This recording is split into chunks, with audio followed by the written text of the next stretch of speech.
Muy buenas tardes a todos, sean bienvenidos a esta nueva cápsula de Derechos sin Frontera. Hablaremos sobre un fenómeno social llamado la migración. Importante establecer que actualmente los migrantes representan a lo menos el 10% de la población total en Chile, para lo cual aportamos en materia de salud, en materia económica, en materia laboral y en todos los ámbitos del desarrollo social.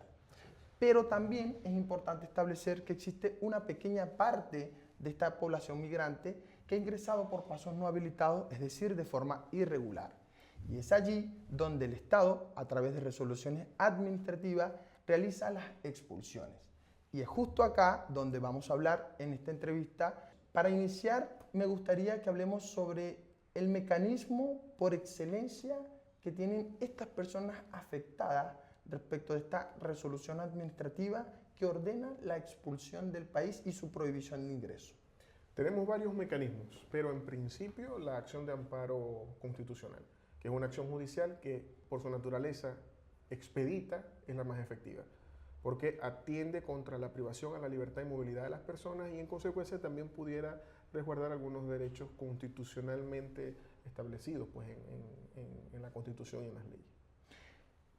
Específicamente, cuando hablamos de la acción constitucional de amparo, nos referimos al artículo 19, numeral séptimo de la misma Carta Magna, el cual se refiere a un único derecho, que es el derecho a la libertad personal y a la seguridad individual. Quisiera básicamente enfocarme en la persona afectada. Imaginemos que tenemos una persona que ha sido notificado con esta orden administrativa de expulsión y su prohibición de ingreso al país. ¿Qué tiene que hacer la persona respecto de esto? ¿Cuál es el proceso? Bueno, en principio tiene que identificar qué es el acto, y esto es de capital importancia, tiene que identificar qué es el acto que se le está notificando, porque se le puede notificar un oficio que inicia el procedimiento sancionatorio expulsivo, y eso se atiende en sede administrativa, bien sea en oficina de partes o por el portal web, dependiendo por dónde fue que se le notificó, o notificándole vía electrónica por dónde fue que le dijo que tenía que responder un escrito de descargos. Y ese escrito de descargo se tiene que presentar dentro de los 10 días hábiles continuos a la notificación, en donde se expongan cuáles son las condiciones culturales, académicas, sociales, familiares que le generan arraigo y que justificarían que no sea expulsado del país. O si estamos ante una orden de abandono propiamente dicha, en el caso, por ejemplo, de personas que han entrado por paso habilitado, que son regulares, pero que por X o Y razón, por una mala asesoría, no solicitaron su prórroga, mal gestionaron su prórroga de permiso migratorio, o no solicitaron la categoría de forma adecuada, o teniendo un permiso migratorio, siendo beneficiados por un permiso migratorio, no cumplieron los pasos como, por ejemplo, sacar el RUT, descargar el estampado, entonces tampoco iniciaron un procedimiento de ratificación de ese permiso, entonces están con una orden de abandono, allí ese sería otro supuesto, o que el procedimiento administrativo, este que te hablé al principio, fue sustanciado por la autoridad, por el CERMIT. El hecho también de agotar los recursos, el recurso de reposición, que suspende los efectos del acto y se tiene que presentar 5 días después de notificada la resolución que sea en sede administrativa. Por ejemplo, también es otra forma de agotar esas instancias. Y el Servicio Nacional de Migraciones lo dice en sus informes, cuando contestan las notificaciones del inicio de procedimientos de amparo, lo dicen. No agotó, no hizo esto, no presentó, no me informó. Entonces, creo que eso es una actuación diligente del eventual amparador. Y ahí quiero tocar o quedarme justamente en ese punto que mencionas, sobre la diligencia del amparado. ¿Cómo o cuáles son las características que debe tener esta persona en su actuar, en su obrar? Fíjate, bien sea para el descrito de descargo o para la acción de amparo como tal, que aquí es de lo que estamos hablando, lo cierto es que para yo poder justificar ciertas condiciones de arraigo, debo por lo menos tener una siguiente documentación que es básica y que la Corte en sustanciación de estos trámites, en estos juicios de amparo, ha considerado favorablemente.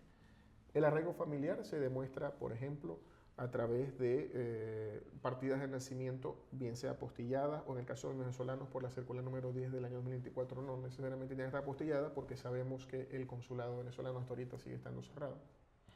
Pero la partida de nacimiento apostilladas para demostrar el dato filiatorio con el niño que está acá.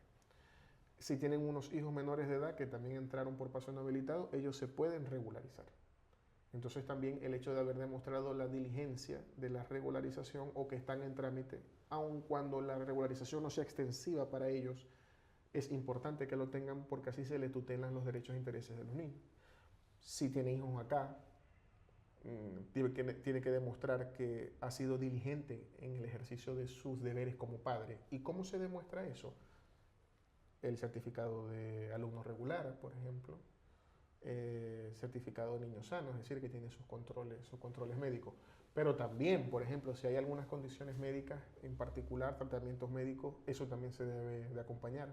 ¿Cómo le explicaríamos a estas personas que nos están oyendo el día de hoy de manera sencilla cómo es la tramitación respecto de esta acción y obviamente una segunda instancia frente a un rechazo o una inadmisión inclusive de la acción? Bueno, primero entregarme la resolución que le indica la orden de abandono o orden de expulsión, eso es lo primero. Segundo, su documento de identidad, bien sea cédula, RUT, porque incluso podemos estar ante orden de abandono, te repito, de gente que perdió su regularidad migratoria, también su pasaporte, los antecedentes penales, todas estas condiciones dependiendo del caso, lo que pueda mostrar. No es que tiene que mostrarme todo, sino lo que pueda mostrar, pero básico, el sustento económico y no tener antecedentes penales. Si tiene condiciones de arraigo, toda esa documentación digitalizada, escaneada, apostilladas las que se puedan apostillar, certificadas, autenticadas con firma electrónica del notario, es muy importante incluso, ya que este trámite es enteramente digital, es expedito en el sentido de que se le da prioridad ante cualquier otro trámite en las Cortes de Apelaciones Civiles, que es la que llevan estos juicios de acción constitucional de amparo. Le diría que el procedimiento, una vez presentada la acción, en el caso de que sea admitida, se le solicita informe al Servicio Nacional de Migraciones para que responda en 24 a 48 horas. El Servicio Nacional de Migraciones debe presentar un informe, puede pedir ampliación de plazo, hay que esperar que el tribunal decida o no cuánto plazo le da, pero supongamos que le da unos 3 o 4 días, hasta 5 he visto yo, dependiendo de la complejidad del caso. Y cuando el Servicio Nacional de Migraciones presenta su informe, al otro día, en tabla, se admite ese mismo día el informe y se agrega en tabla para dictar sentencia al día siguiente.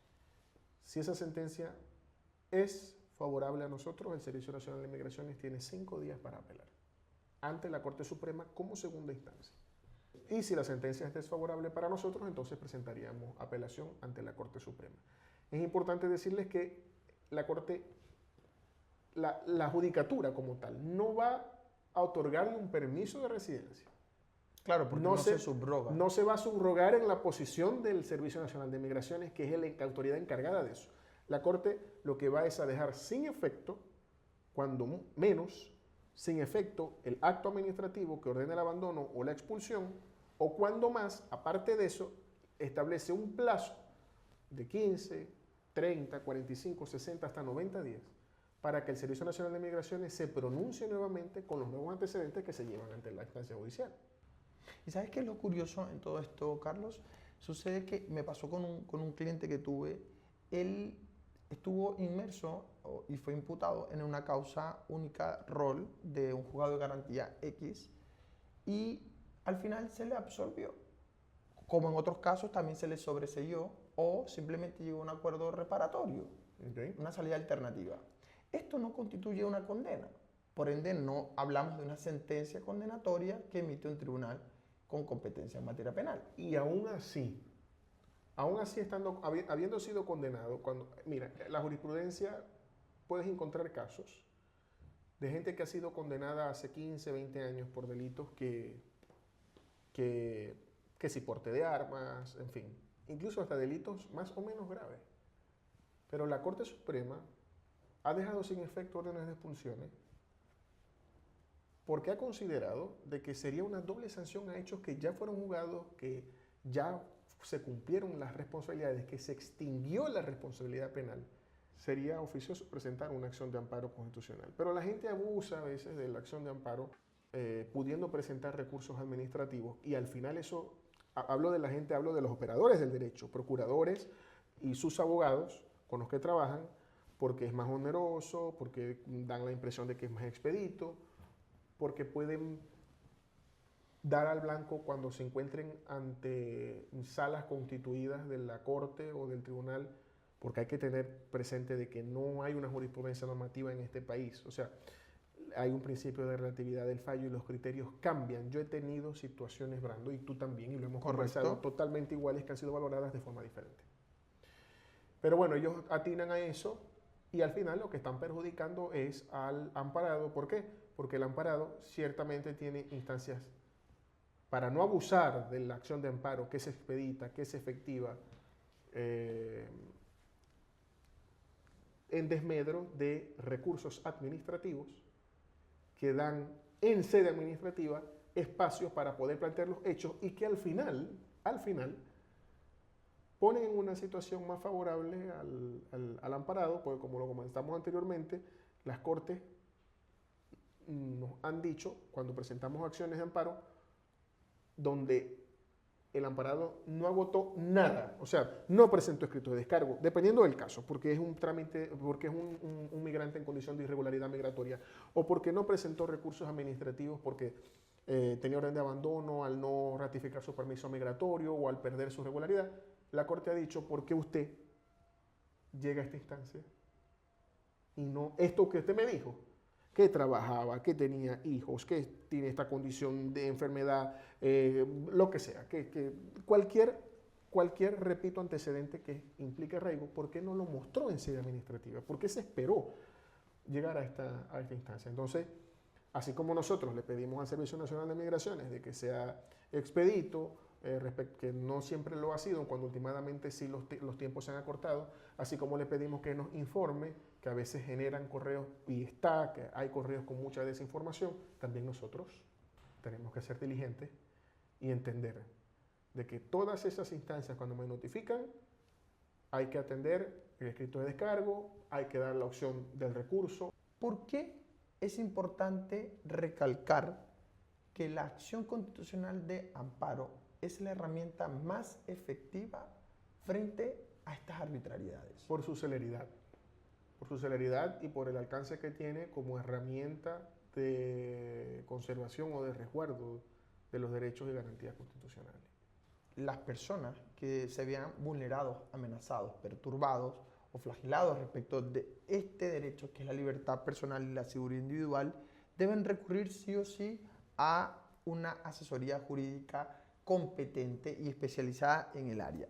Porque como usted bien lo dijo, frente a ciertas situaciones muy similares podemos obtener criterios totalmente distintos. Entonces, por eso es importante analizar su diligencia, los antecedentes fácticos que usted pueda presentar, los documentos necesarios para apoyar o sustentar los argumentos que usted establece en la relación circunstanciada de los hechos, pero que también durante este proceso de interposición del recurso de amparo no se abuse, es decir, utilizarlo en la medida correcta para evitar consigo inadmisiones o rechazos. Así es. Correcto. Igual también me gustaría hacer un llamado respecto a la población migrante que actualmente se encuentran, indistintamente de su calidad, bien sean regulares o irregulares, que hayan ingresado o no por el paso no habilitado o que estando regular en este país hayan decantado o degenerado en una situación migratoria irregular o de indocumentación porque simplemente no postularon o no hicieron los trámites diligentes que bien usted nos acaba de comentar el día de hoy. Y este llamado es para que seamos conscientes de que en efecto nosotros aportamos a este país en su Producto Interno Bruto, en el día a día que usted se levanta a ir a trabajar, también es importante, ¿ya?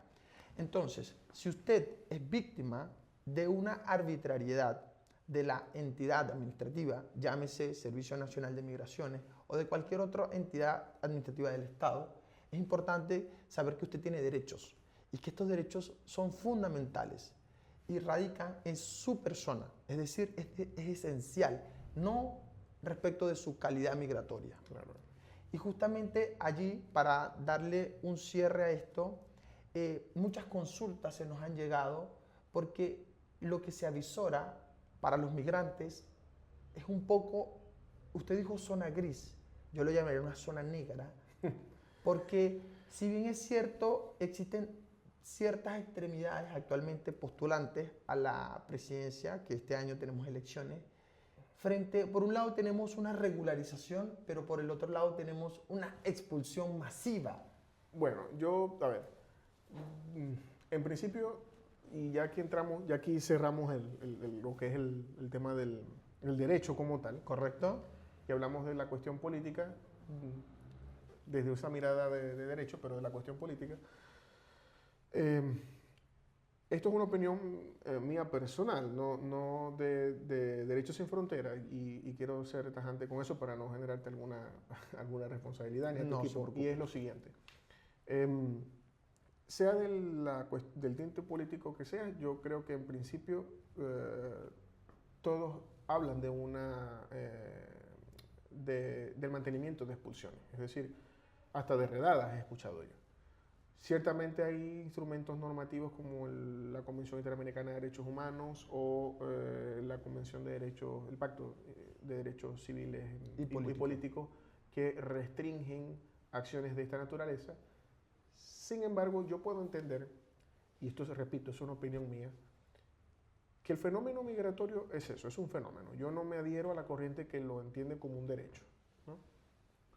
Yo creo que es un fenómeno, pero indistintamente de nuestra condición de irregularidad o regularidad migratoria, lo cierto es que en donde yo esté, sea la condición que sea, se me tienen que respetar mis derechos fundamentales, y eso es diferente. Yo creo, y lo que comento, debería haber una regularización acotada.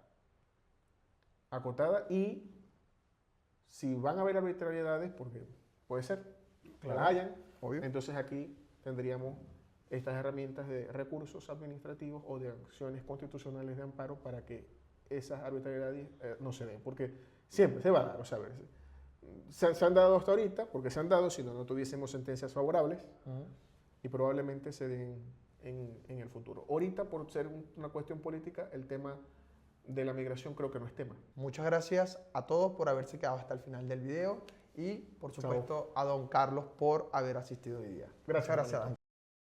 Don Carlos Faría, él es abogado, egresado de la Universidad del Zulia, magíster en gestión de gobierno, egresado de la Universidad Autónoma de Chile, actualmente procurador y asesor migratorio, profesor de políticas públicas de la IEC, director en la Fundación Espacio Migrante y Fundación Nuevo Ciudadano. Actualmente se encuentra en el proceso de revalidación de su título de abogado en Venezuela, acá en Chile, ante la Universidad de Chile, y es director de la Guidance and Soft Limitada.